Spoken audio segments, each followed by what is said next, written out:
परिचय।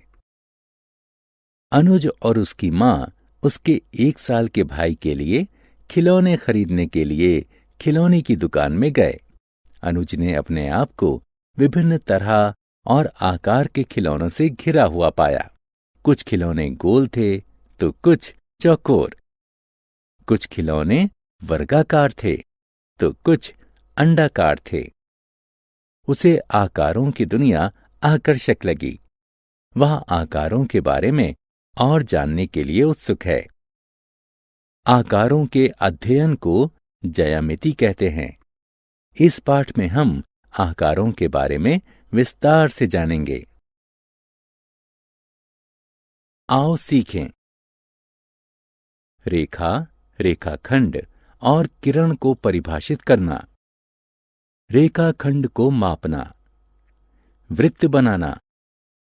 प्रतिबिंब को परिभाषित करना। सरकने, पलटने और घूमने के बीच विभेद करना। किसी वस्तु के समतल, उन्नत और पृष्ठ दृश्य के बीच विभेद करना। रेखा, रेखाखंड और किरण। रेखा किसी सीधे पथ पर बिंदुओं का समूह होती है। 2 बिंदु बनाइए, उन्हें मिला दीजिए। इसका परिणाम एक सीधी रेखा होगी। रेखा में कोई अंत बिंदु नहीं होता। ये दोनों सिरों की तरफ अनंत दूरी तक बढ़ाई जा सकती हैं।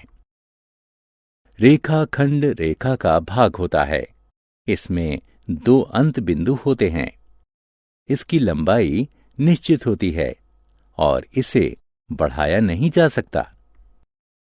किरण भी रेखाखंड की तरह रेखा का एक भाग होती है।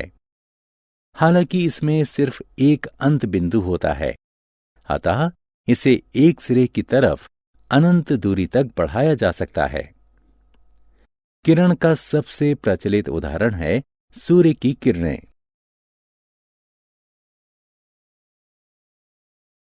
रेखाखंड को मापना। आइए सेंटीमीटर स्केल की सहायता से एक रेखाखंड को मापें। एक रेखाखंड खींचिए जिसके अंत बिंदु P और Q हों। स्केल के शून्य स्थान को ठीक बिंदु P के बराबर में रखें। देखिए कि बिंदु Q स्केल की किस संख्या के सामने है। Q संख्या 6 के सामने है। संख्या 0 और 6 के बीच 6 सेंटीमीटर की दूरी है। इसका अर्थ है कि रेखाखंड PQ की लंबाई 6 सेंटीमीटर है। वृत्त। यहां बहुत सी वस्तुएं हैं। एक चूड़ी, एक पहिया, एक फ्रिज, एक बिस्किट और एक पिज्जा। इन सभी में एक चीज सामान्य है और वो चीज है इनका आकार। ये सभी आकार में वृत्ताकार हैं। इनमें से प्रत्येक वस्तु एक वृत्त है। वृत्त का निर्माण। आइए धागे की सहायता से वृत्त बनाना सीखें। धागे का एक टुकड़ा लीजिए। धागे का एक सिरा अपनी नोटबुक से चिपका दीजिए। धागे का दूसरा सिरा पकड़ लीजिए और फिर सिरे के चारों तरफ पेंसिल के साथ घुमाइए। देखिए, वृत्त बन गया। स्थिर सिरा वृत्त का केंद्र है। केंद्र से वृत्त की परिधि तक धागे की लंबाई वृत्त की त्रिज्या है। आकारों को बिछाना या चौपड़ बनाना। रजनी दवा खाने जा रही है। उसने चलते हुए ध्यान दिया कि पैदल पथ पर असमान आकार की टाइलें बिछी हुई हैं। उसने देखा कि टाइलों को बिना किसी अंतराल के एक साथ लगाया गया है। इतना ही नहीं, टाइलें एक दूसरे को आच्छादित यानी ओवरलैप भी नहीं कर रही हैं। टाइलें एक चौपड़ बना रही हैं। चौपड़ ज्यामिति आकारों के आवर्ती प्रयोगों से बनाई गई ऐसी द्विविमीय आकृति है जिसमें आकारों के बीच कोई अंतराल या आच्छादन नहीं रहता। घन और घनाभ का जाल बनाना। त्रिविमीय आकार का एक जाल एक ऐसी व्यवस्था है जिसे समान किनारों पर मोड़ने से एक त्रिविमीय वस्तु प्राप्त होती है। यहाँ पर कुछ जाल दर्शाए गए हैं।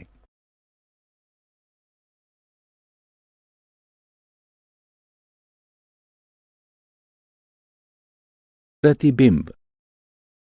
जब आप दर्पण के सामने खड़े होते हैं तो आप दर्पण में अपना प्रतिबिंब देखते हैं। आप वस्तु हैं और प्रतिबिंब छवि है। प्रतिबिंब के बारे में कुछ मनोरंजक जानकारियां निम्न हैं। वस्तु और दर्पण के बीच की दूरी उतनी ही होती है जितनी कि दर्पण और छवि के बीच होती है। वस्तु और छवि का माप और आकार बिल्कुल समान होता है।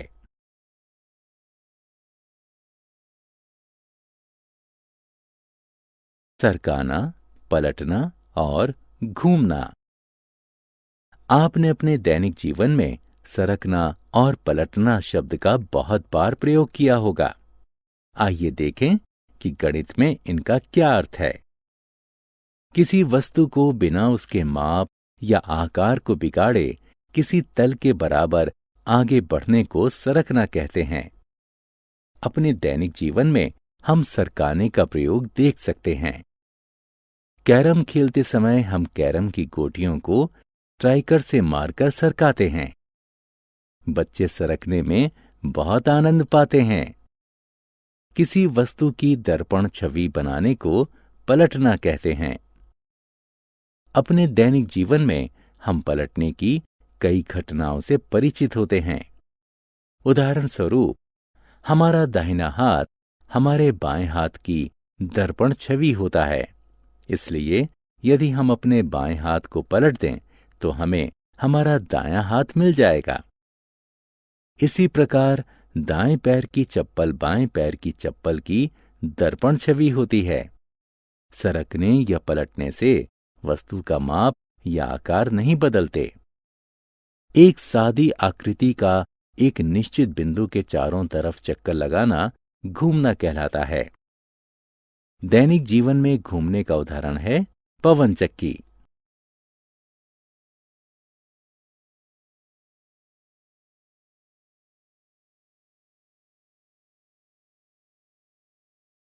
समतल, उन्नत और पृष्ठ दृश्य। किसी वस्तु का ऊपर से देखा गया दृश्य उसका समतल दृश्य कहलाता है। किसी वस्तु का सामने से देखा गया दृश्य उसका उन्नत दृश्य कहलाता है।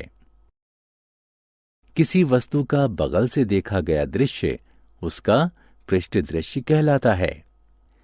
इस अलमारी को देखिए, यह अलमारी का समतल दृश्य है। ये उन्नत दृश्य है और यह पृष्ठ दृश्य है।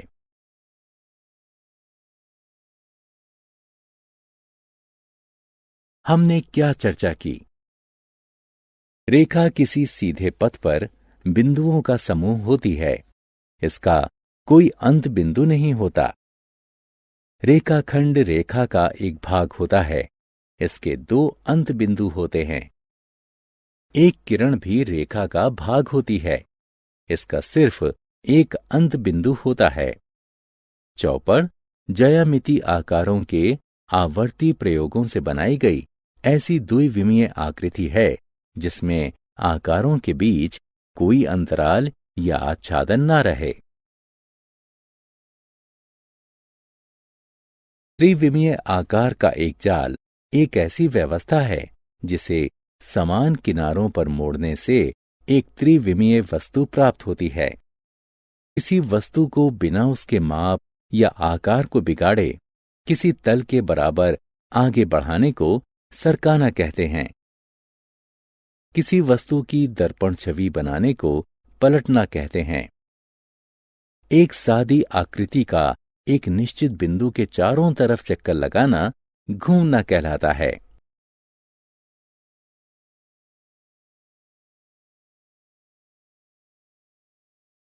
किसी वस्तु को दिखाना ऊपर से समतल दृश्य कहलाता है। सामने से उन्नत दृश्य कहलाता है। बगल से पृष्ठ दृश्य कहलाता है।